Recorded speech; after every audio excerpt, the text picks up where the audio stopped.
sa pagpapasalamat ko sa Panginoon, lahat po ng mga nangyari na ganap, mabuti o masama, pangit, hindi natin gusto ipagpasalamat natin sa Lord dahil ipaalam natin sa Panginoon na yung mga bagay na yun ay na-appreciate natin. Amen. Dahil buhay pa tayo, nakarating. Diba? Nakarating sa presensya ng Panginoon. Kaya nga sa mga bata, pag nagtuturo ko sa bata, tinuturuan ko rin po silang magpasalamat sa Lord kasi kung magpasalamat kayo sa Lord, buhay pa kayo, pa yung paan nyo, yung kamay nyo, diba? May mata pa kayo, lahat. Kompleto kayo, amen?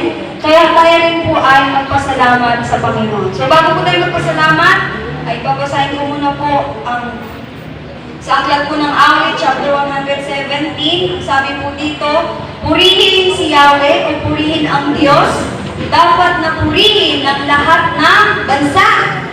Siya ay purihin ng lahat ng tao.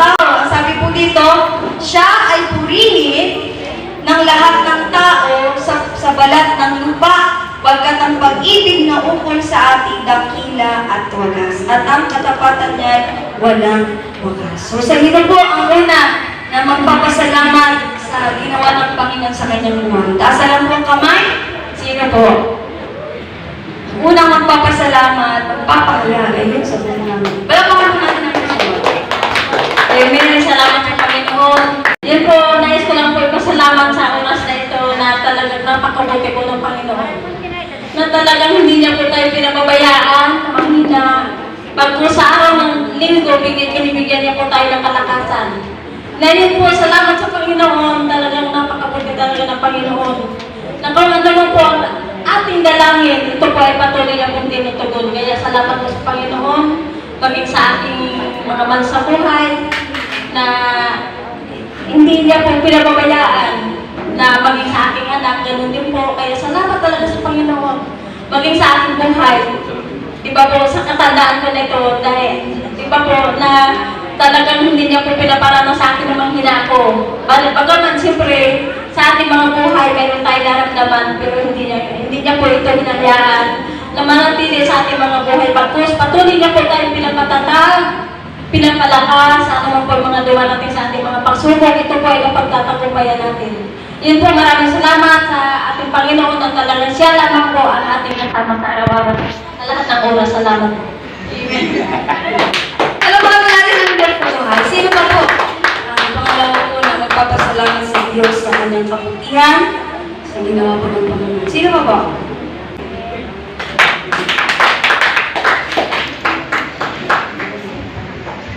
Nagpapasalamat po ako sa Lord na araw-araw ng pag-ingat sa akin ng mahal sa buhay.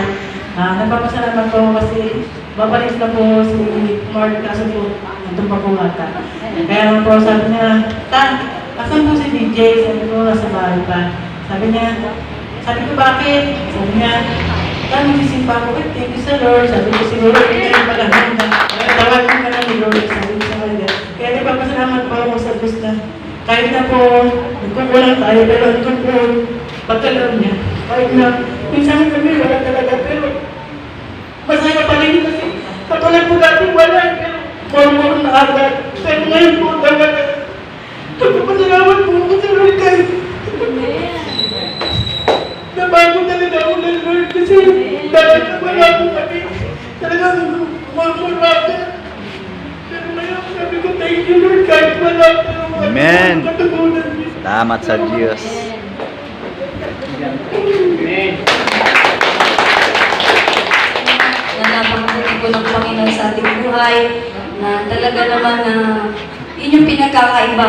Amen. Ang sinasabi po ng kawikaan ng pagkakaiba po ng nahihirapan sa gumagalang sa Diyos, sa kisa sa mayaman na punong-puno na sa loobin. Punong-puno ng hirap, ng mga kung anong mga pinagsasabi nila sa buhay. Pero salamat sa Panginoon dahil may Diyos po na tumutulong sa atin. Sino ba po? Sa mga nila. Comment.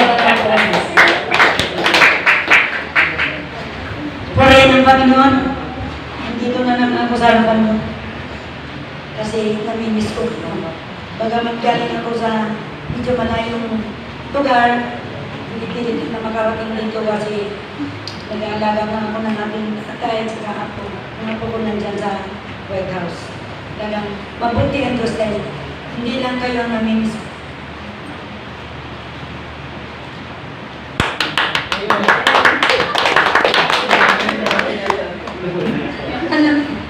Alam niyo mga bakit duruan natin po dahil sa lagalagan sa Panginoon kasi paglingkod pa rin tayo ako kahit maraming mga lagayin sa bahay.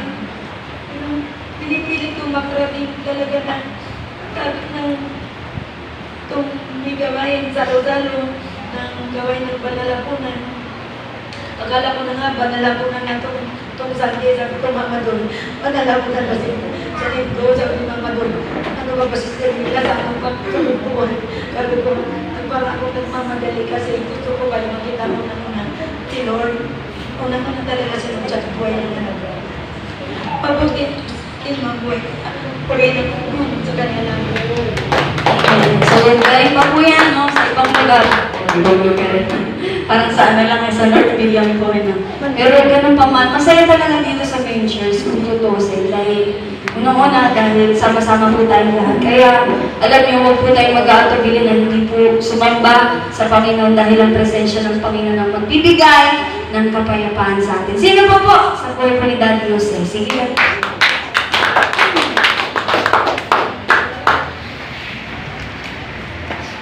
Ako nagpapasalamat dahil sa tulang maraming trabaho sa bahay. So yung pinabintahan namin ng lupa, kinuha niya ako bilang lahat ng buong bahay. Sa akin na binigay yung trabaho. So salamat araw-araw sumisid. Ang sarap magpapera, no? So hindi ka na mapapag-isa dahil walang tao na hindi kailangan ng pera. So pag may pera ka, masaya. Mahirap naman yung masaya ka, wala kang pera. So salamat sa Panginoon, nagpapasalamat ako araw-araw sumisid ko. So ngayon, may trabaho sila. Sabi ko, magtrabaho kayo bukas akin naman. So salamat sa Panginoon. Ganyan, napakabuti ng Panginoon, nagliligid sa iyo at binibigyan din ng trabaho paminsan-minsan ng Panginoon. Sino ba po sa buhay ni Daddy Boy? Boy.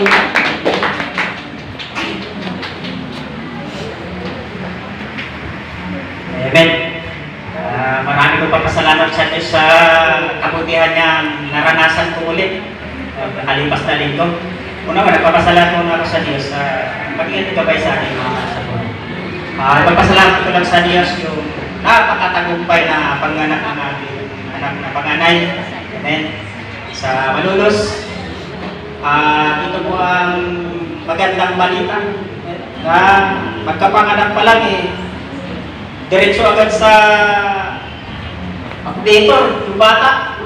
Amen. Dahil 7 months lang po siya, pinanganak na. Amen. Ibig sabihin kulang siya sa buwan. Medyo nahirapan po yung bata. Amen. At nandun agad nakakusityin. Pero naniniwala ko sa Diyos, ang lagi kong nalagay sa Panginoon. Ibili ko sa Panginoon na kung ano ang ginawa niyang himala sa dalawang ako na una, umaasa ko yan sa Diyos na maranasan ko ulit ang kanyang himala. Amen. At ito nga po, si Manil na pinawin na ng doktor, nandito na sa bahay, papahinga, ang iba kanina sa Malolos. At ito ang magandang balita na ginawa talaga ng Lord. Sabi ng ating manugano, sabi ng doktor, yung bata daw ngayon, napakalitot na. Amen. Dahil kasi, ang ginawa ng Panginoon sa buhay ng aking ako. Amen. At ito pa ang huling na balita na nangyari na ginawa ng Lord. Na naka-oxygen, sabi ng doktor, ibababa na daw po niya ang oxygen. Dahil daw yung bata, lumalakas na. At ito po ang panghuli na ginawa ng Lord. Nanghihingi na ang doktor, naggatas. Amen. Sa bahay niya, hindi wala maggatas pa rin. Ang ginawa ng tatay, nanghihingi mo na doon sa mga, doon sa mga nanay na nanganak. Amen. Kahapon, ilang is siya nakahingit ng gatas, ibig sabihin, pinalakas na ng Lord. Amen. At yan po ang inaasahan sa Diyos. Ang himala ng Diyos, ang tayo inaasahan. At yun nga po ay binigay ng Diyos sa akin at sa akin ako. At ang lahat po niyan ay sa Diyos po ang pabuhay. Ayun, tunay nga po, nakikita po natin na kapag merong naglilingkod talaga, sa isang pamilya, tulong ang suporta ng Panginoon. Naroon. So, hanggang doon na lang po ng ating po pagpapasalamat sa Panginoon at welcome po natin. Amen. Welcome back po sa buhay po ni Ate Kayla. So tayo kayo sa Panginoon at muli po natin siya. Amitan po natin siya at muli po natin siya i-welcome sa ating church. Maging sa buhay po ni Kuya Timothy. Sige, Kuya Timothy, tayo may tumayo. Asa si Mark? Si Kuya Mark. Wala pa. Wala pa pagod-tagal. Sige po, tayo may lumamig sa Panginoon na mahal kita sa Panginoon.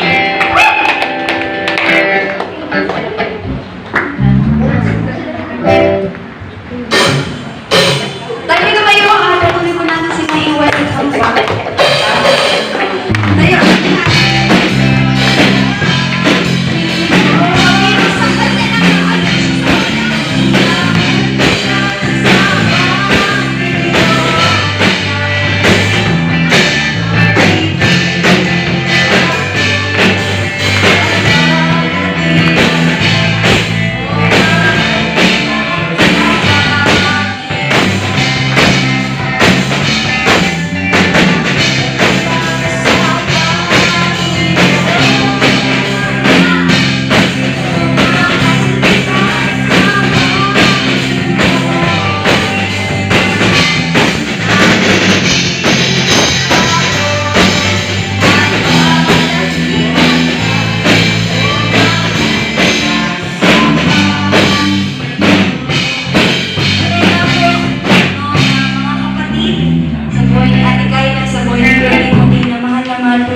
Diyos at sa amin pong pagpapasok, hindi po kayo nawawala.